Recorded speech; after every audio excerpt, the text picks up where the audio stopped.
Greetings, adventurers, and welcome back to the Den of the Drake. Other dragons hoard gold, while I hoard internet cringe. Longtime viewers of the channel know that my first introduction to D&D came when I was in pursuit of a woman, who I then proceeded to neglect for the entire night because I was way too into playing my character, which is simultaneously the most ashamed and proud of myself I have ever been. Well, if it got the stupid jock to pick up some dice and roll with the nerds, then maybe the concept of using D&D to pick up a romantic partner isn't so bad.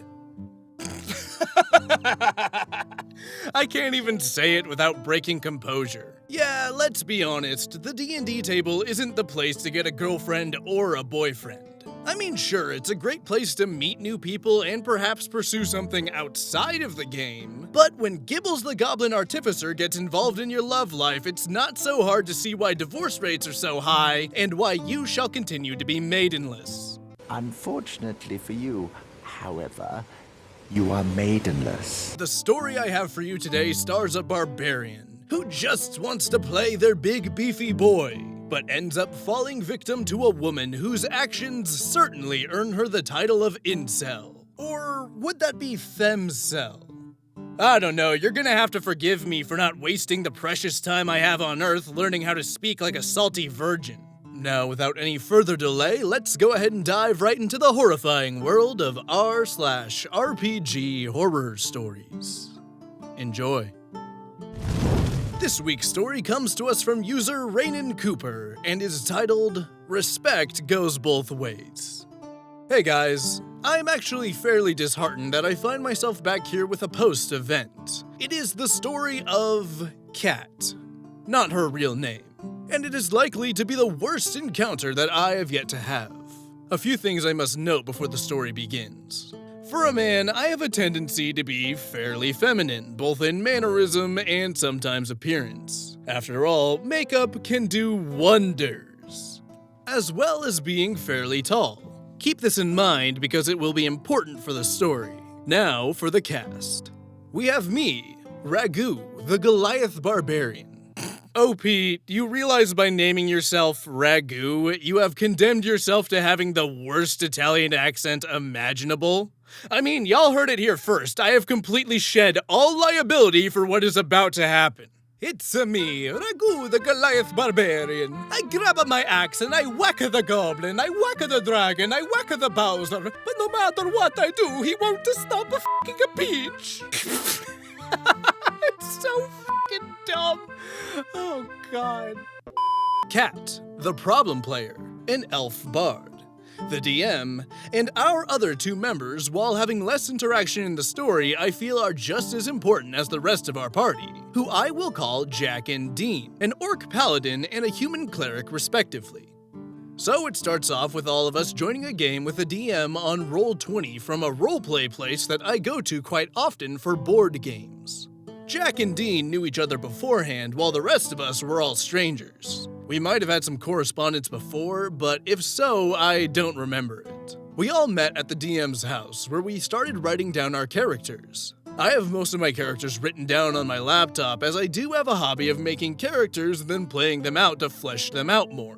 This helps me a lot in how I might play them later at other D&D games for personality reasons. Not much of our backstories are important to the plot except one little tidbit. My character is married. So session 1 plays out, then session 2 and session 3. No major red flags yet, aside of a bit of staring from Kat, and a fair amount of roleplay between our characters. The problem started and ended with session number 4. Her and I had gone out shopping for provisions. Well, I was out for a new weapon, as a nat 1 on an earlier berserker rage with a reckless attack led to my maul snapping, and her joining me for provisions. I had gotten myself a fine new two-handed warhammer. A big catch there. Kat then announced, I move over to Ragu and wrap my arms with his. Now, I will mention that I actually don't usually mind romance in D&D. Honestly, I think it could be fun in moderation. But again, Ragu is married. Happily so, in fact. So I said that I push her off and show my hand with the gold ring on it. Why did you push me off? This caught me off guard, as I thought the ring was evidence enough. "He's married," I answered. I shit you not, these were the next words to come out of her mouth. "Oh, come on! He'd be so much better off turning into a woman and being my girlfriend." I stared at her and then looked to the DM and then back to her. I was dumbfounded. "That's not going to happen," was my response. "Why?"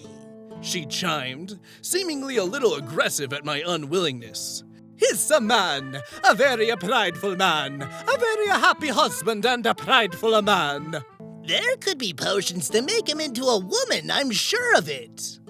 At this point, I had just clocked out from that weird conversation and just wanted to move on. The DM must have noticed and turned the roleplay over to the group that was back at the camp. Ooh, yeah, pining after someone's affections using imaginary characters isn't really a good idea. Unlike in other hobbies, RPGs require you to take on the role of a character that probably won't do a good job reflecting who you are as a person. Basically, if I can piece together the thoughts and emotions of Craig the accountant through the actions of Twinkles the gnome paladin, you're doing it wrong. Look, you're not gonna get a girlfriend or a boyfriend out of D&D. You might meet someone who you will eventually pursue a relationship with outside of the game environment, but you're not gonna win them over solely by demonstrating how well you can pretend to be an elf. Taking in-game actions to satisfy out-of-game desires really is not the way to go in almost any situation, especially in this context. The best case scenario is that you break everyone's immersion. The worst case scenario is that shit gets awkward real hard and real fast.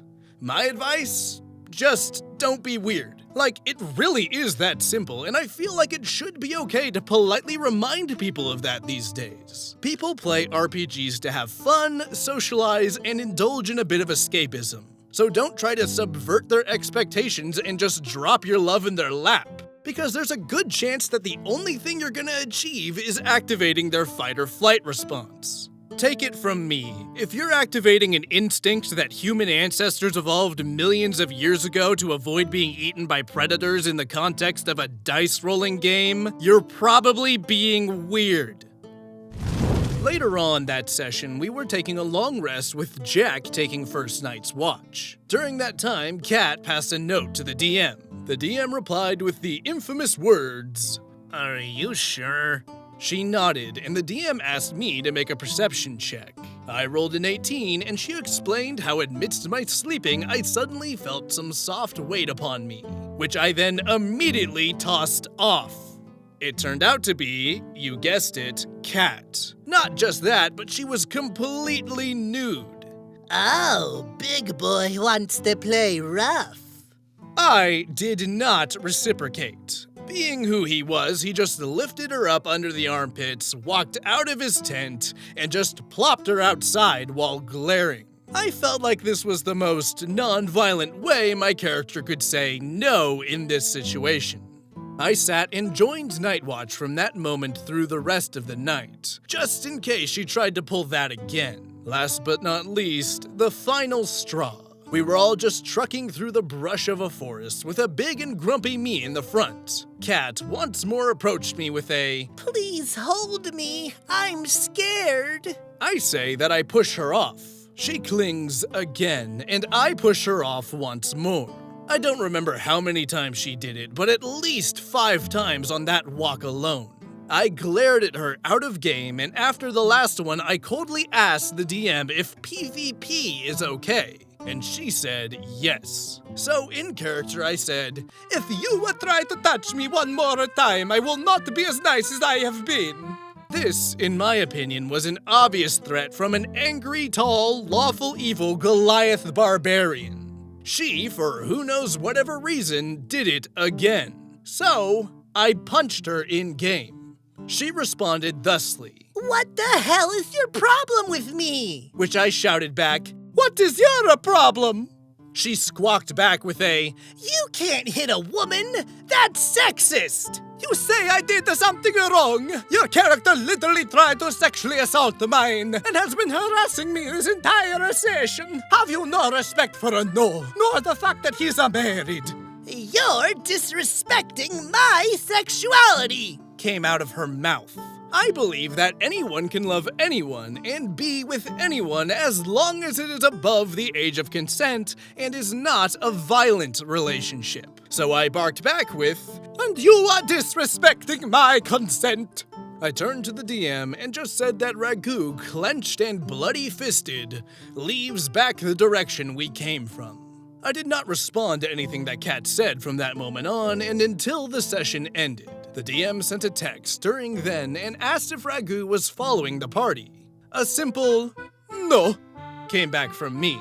So after the session, we all went home. I texted the DM back and said that I was quitting the game. She was pretty respectful, but she mentioned that apparently Kat had a crush on me. So the final message between us went as follows. "Then she went about it the completely wrong way. It might have happened if she came to me outside of the game. Heck, the in-game romance might have as well. But one should not pursue an outside romance by doing it in the game."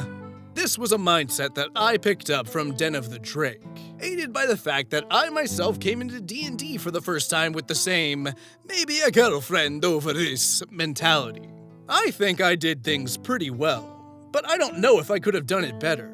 I would love to hear your guys' criticisms and opinions. Thank you. TLDR.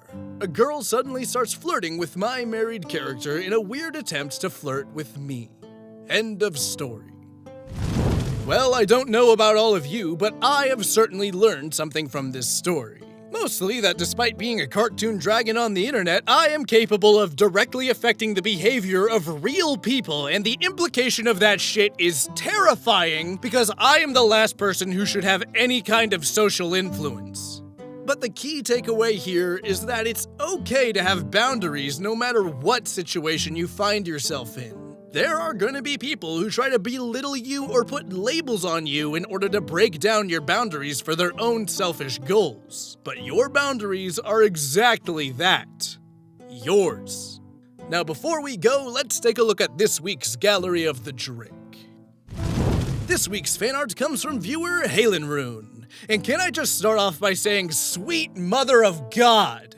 Originally, I was gonna do the typical, "Oh, haha, people are drawing me all sexy" shit. But holy God, this person literally made a whole-ass Renaissance painting after watching a quirky cartoon dragon read Reddit posts on the internet. That is f***ing mental. I mean, look at all the details here. Look at the shading. Look at the little Larry hiding in the background. Look at my abs. And while it does look like a depiction of me in my own personal sauna, I think it's actually a depiction of what I like to call the incident. Drake, what the hell are you doing? What? I'm picking out next week's story. Drake, we need to get out of here. The building is on fire. Relax. I am literally a creature born of fire. As long as it doesn't hit the gas line, we'll be... Thank you again, Halenrune, for submitting this masterpiece. If you want to see your artwork featured in Gallery of the Drake, be sure to send it to the email in my About section. Fan art is my favorite part of doing YouTube, and it means the world to me that I can inspire artists like you to create artwork like this. With the story over and artwork displayed, we're gonna go ahead and wrap up. If you enjoyed the video, be sure to like, comment, and subscribe. And if you feel like supporting the channel further, the link to my Patreon is in the description. I would like to thank you all for listening, and I hope to see you next time in the Den of the Drake.